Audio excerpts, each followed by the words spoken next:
ला के supreme court के judgement को पलट दिया। हम सब जानते हैं एक हफ्ते पहले सुप्रीम कोर्ट ने जजमेंट दिया था कि दिल्ली के अंदर अधिकारियों के ऊपर कंट्रोल, सरकारी अधिकारियों सरकारी कर्मचारियों के ऊपर कंट्रोल दिल्ली की चुनी हुई सरकार का होगा। सुप्रीम कोर्ट ने यहाँ तक बोला था कि अगर किसी अफसर को ये पता है कि उसका मंत्री उसका कुछ नहीं बिगाड़ सकता, तो वो अफसर मंत्री की क्यों सुनेगा। ये कोर्ट के ऑर्डर में लिखा है। तो इसीलिए कोई भी जिम्मेदार सरकार चलाने के लिए ये ज़रूरी है कि अफसरशाही और कर्मचारी जो हैं वो सीधे सीधे चुनी हुई सरकार के अंडर में आएँ। इसको कल इन्होंने 4 बजे कोर्ट बंद हुआ, 5 बजे और 10 बजे इन्होंने ऑर्डिनेंस पास करके उस कोर्ट के आदेश को पलट दिया। जिस दिन आदेश आया था उसके अगले दिन इन लोगों ने सोच लिया था कि ऑर्डिनेंस लाके इस आदेश को पलटना है, क्योंकि अगर हम सीक्वेंस ऑफ इवेंट्स देखें, जजमेंट आने के और उसको पलटने के बीच में 8 दिन है। पहले 3 दिन सेक्रेटरी सर्विसेज गायब हो गया, उसका फ़ोन ऑफ हो गया। 3 दिन के बाद सेक्रेटरी सर्विसेज निकलते हैं, कहते हैं मैं कोर्ट का ऑर्डर मानने को तैयार हूँ। तो चीफ सेक्रेटरी फिर बीच बीच में गायब हो जाते हैं और सिविल सर्विसेज बोर्ड की मीटिंग होने में 3 दिन लग जाते हैं। फिर फाइनली जब सिविल सर्विसेज बोर्ड की मीटिंग होती है और एलजी के पास प्रस्ताव भेजा जाता है तो 2 दिन एलजी साहब बैठ जाते हैं उसके ऊपर। 8 दिन इन लोगों ने इस तरह से बिता दिए। ये सारे के सारे कोर्ट के बंद होने का इंतज़ार कर रहे थे कि कब कोर्ट बंद होगा, कब कोर्ट की छुट्टियां होगी और कब हम अध्यादेश लाएंगे। तो प्रश्न ये उठता है कि ये कोर्ट के बंद होने का इंतज़ार क्यों कर रहे थे कि जब कोर्ट बंद होगा तब हम अध्यादेश लाएंगे। पहले ले आते, जब कोर्ट की छुट्टियां नहीं चल रही थी, जब कोर्ट खुला था, जिस दिन अध्यादेश आया 3 दिन बाद, 4 दिन बाद, 5 दिन बाद ले आते, क्योंकि ये अंदर दिल के अंदर जानते हैं कि ये अध्यादेश पूरी तरह से गैर कानूनी, गैर संवैधानिक और जनतंत्र के खिलाफ है। इन्हें पूरी तरह से पता था कि अगर सुप्रीम कोर्ट के खुले होते हुए अगर ये अध्यादेश ले आते और हम अगर अगले दिन इसको सुप्रीम कोर्ट में चुनौती देते तो सुप्रीम कोर्ट में ये 5 मिनट भी अध्यादेश टिकने वाला नहीं था। तो ये चाहते थे कि सुप्रीम कोर्ट बंद हो और उसके बाद ये अध्यादेश लेके आए। अंदर खाने ये भी जानते हैं कि ये अध्यादेश 5 मिनट भी टिकने वाला नहीं है। तो क्या इस अध्यादेश की लाइफ केवल 1.25 महीने की है जब तक सुप्रीम कोर्ट बंद है? 1 जुलाई को सुप्रीम कोर्ट खुलेगा, हम इसको चैलेंज करेंगे सुप्रीम कोर्ट के अंदर और फिर सुप्रीम कोर्ट, हम जानते हैं कि ये भी जानते हैं, अंदर खाने ये भी जानते हैं कि इस अध्यादेश का क्या होगा। तो क्या ये अध्यादेश केवल इस 1.25 महीने की छुट्टियों के लिए लाया गया है? आज मैंने आप ही लोगों के चैनलों पे देखा कि ये कह रहे हैं कि हम इन्होंने रिव्यू पिटीशन फाइल कर दी है, किसी ने कॉपी भी भेजी है, शायद कर दी है या करने वाले हैं, कर दी है। रिव्यू पिटीशन का क्या मतलब रह गया? जब ऑर्डिनेंस लाके इन्होंने पूरे के पूरे जजमेंट को ख़त्म कर दिया तो जो जजमेंट ही नहीं बचा उसका रिव्यू का कैसा? तो रिव्यू पिटीशन तो तभी मेंटेनेबल होगी जब अध्यादेश को वापस लिया जाएगा रिव्यू पिटीशन की हियरिंग के पहले। तो ये क्या ये इंडिकेशन है कि जैसे ही सुप्रीम कोर्ट खुलेगा इस अध्यादेश को वापस ले लिया जाएगा? नहीं तो रिव्यू पिटीशन का मतलब ही नहीं है। जज तो यही कहेंगे कि भाई तुमने तो सारा हमारा जजमेंट खत्म कर दिया, तो रिव्यू पिटीशन किस बात की है? रिव्यू पिटीशन तो कुछ है ही नहीं। तो ऐसा लगता है कि ये केवल एक भद्दा मजाक किया गया है जनतंत्र के खिलाफ, देश के लोगों के साथ, दिल्ली के 2 करोड़ लोगों के साथ।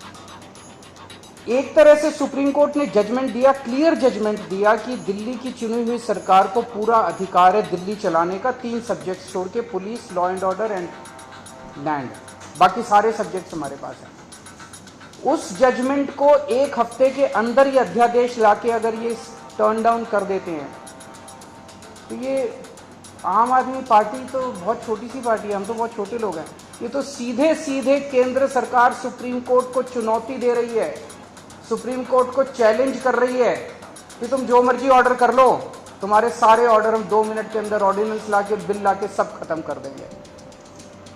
ये चैलेंज इन्होंने ये सुप्रीम कोर्ट की मैजेस्टी को चैलेंज किया जा रहा है, उनकी पावर को चैलेंज किया जा रहा है कि तुम जो मर्जी ऑर्डर कर दो, हम तुम्हारे सारे ऑर्डर खत्म कर देंगे।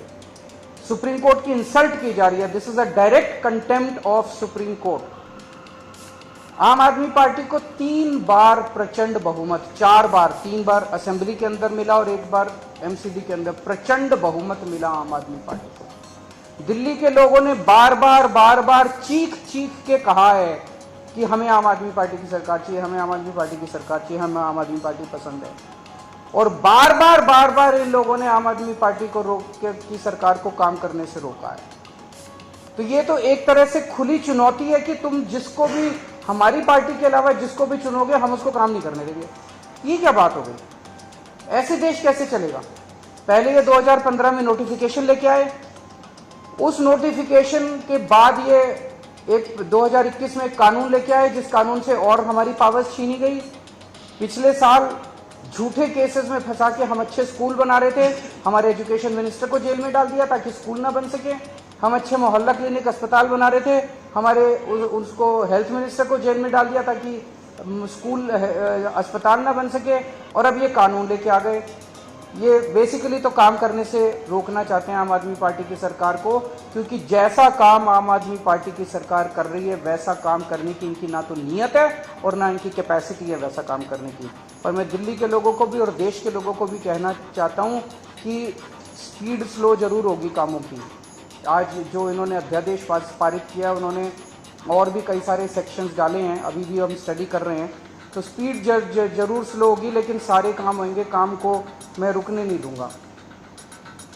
ये अध्यादेश दिल्ली के 2 करोड़ लोगों को बीजेपी ने एक तरह से तमाचा मारा है।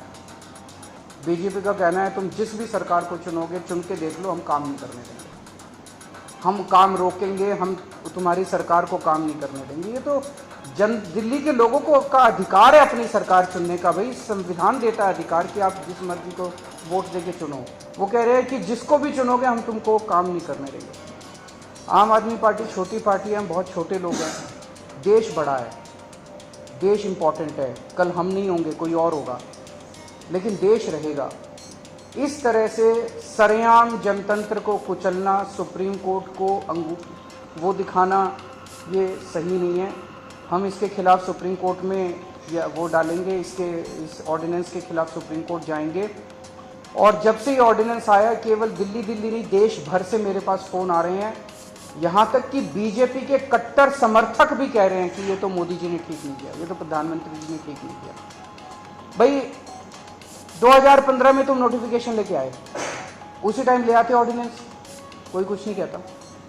8 साल के संघर्ष के बाद दिल्ली के लोगों ने संघर्ष किया, आम आदमी पार्टी की सरकार ने संघर्ष किया। संघर्ष करने के बाद सुप्रीम कोर्ट ने जब इतना साफ फैसला दे दिया, उस फैसले को तुम पलट देते हो और तुम कहते हो हम सुप्रीम कोर्ट को नहीं मानते। इसके तो ये तो पूरा देश देख रहा है और पूरा देश कह रहा है ये तो बहुत गलत काम किया इन लोगों ने। तो दिल्ली के लोगों के बीच में जाऊंगा मैं अब, और बहुत जल्दी दिल्ली के अंदर महारैली की जाएगी। और मुझे जिस तरह से रिएक्शन आ रहे हैं जनता के, मेरे को लगता है कि इस बार दिल्ली के अंदर भारतीय जनता पार्टी को जनता 7 में से 1 भी सीट नहीं देने वाली। जनता बहुत नाराज़ है इनके हथकंडों से, इनकी तानाशाही से और इनकी गुंडागर्दी से। मैं आज इस मंच के ज़रिए सभी ऑपोजिशन पार्टीज़ को अपील करना चाहता हूँ कि राज्यसभा के अंदर जब ये बिल आएगा, ऑर्डिनेंस जब बिल के रूप में पेश किया जाएगा, इसे किसी भी हालत के अंदर राज्यसभा में पारित नहीं करवाना। मैं खुद एक पार्टी के नेताओं से जाके मिलूंगा, उनसे समर्थन मांगूंगा कि इस बिल को अपोज करना है, ये जनतंत्र के खिलाफ है। किसी भी हालत में हमें इस बिल को पास नहीं होने देना राज्यसभा के अंदर। अगर आप अभी नहीं हो जाए, पर मैं करूँगा, सबसे करूँगा। वो तो सिंघवी साहब हमारे वकील हैं, वो देख रहे हैं, स्टडी कर रहे हैं। जैसे कोर्ट खुलेगा 1 जुलाई को शायद खुल रहा है इमीडिएटली। सबसे बड़ी कोर्ट तो सुप्रीम कोर्ट होती है, उसकी भी कॉन्स्टिट्यूशन बेंच ने ये 5 जजेस ने जजमेंट दे दिया, उसको पलट दिया इन्होंने। बताओ, जब संसद कानून बना दी तो फिर कहाँ, सुप्रीम कोर्ट ही आदेश दे रहा है कानून बन जाएगा, फिर आप क्या करेंगे? नहीं तो सुप्रीम कोर्ट जाएंगे ना। देखिए, मैं देख रहा था आप सब लोगों ने सिंघवी साहब का इंटरव्यू किया है। Basic structure of the constitution जो है, कोई भी कानून लाके बेसिक स्ट्रक्चर, कल को अगर कोई ब्रूट मेजॉरिटी आ गई और उसने कह दिया हाँ जनतंत्र खत्म कर दिया उन्होंने संविधान से कि जनतंत्र अब नहीं होगा, वो नहीं कर सकते। ऐसा कानून नहीं आ सकता जो जनतंत्र खत्म कर दे। ऐसा कानून नहीं आ सकता जो फेडरल स्ट्रक्चर है हमारा, सेंटर अलग है, स्टेट्स अलग है, वो खत्म कर। ये सीधे सीधे फेडरल स्ट्रक्चर के ऊपर हमला है। तो इस तरह का कोई कानून भी नहीं आ सकता जो कि फेडरल स्ट्रक्चर के ऊपर हमला हो। तो कई सारे बेसिक कॉन्स्टिट्यूशनल प्रिंसिपल्स हैं, basic structure of the constitution है जिसके ऊपर हमला किया गया इस ऑर्डिनेंस के द्वारा।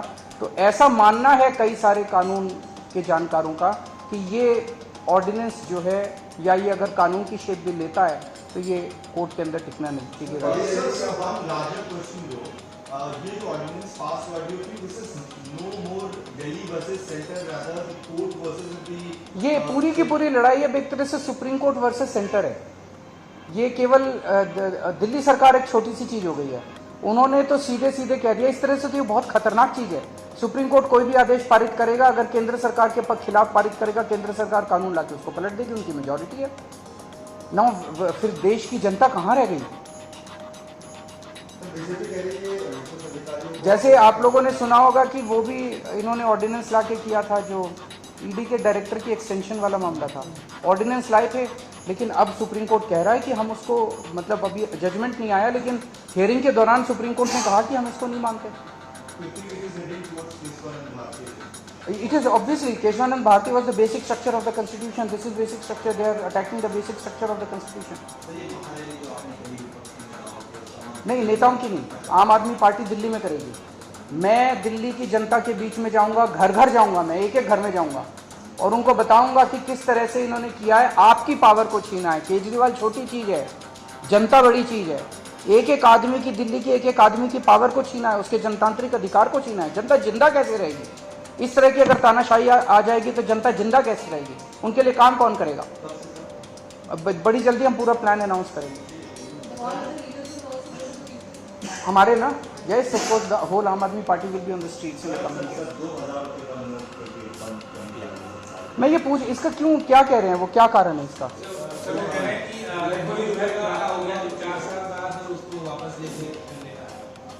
मैं तो बार बार कह रहा था कि सरकार को पढ़ा लिखा होना चाहिए, क्योंकि कभी कहते हैं कि भ्रष्टाचार खत्म करने के लिए 2000 रुपये का नोट लेके आए, कभी कहते हैं कि भ्रष्टाचार खत्म करने के लिए 2000 रुपये का नोट हटा दिया।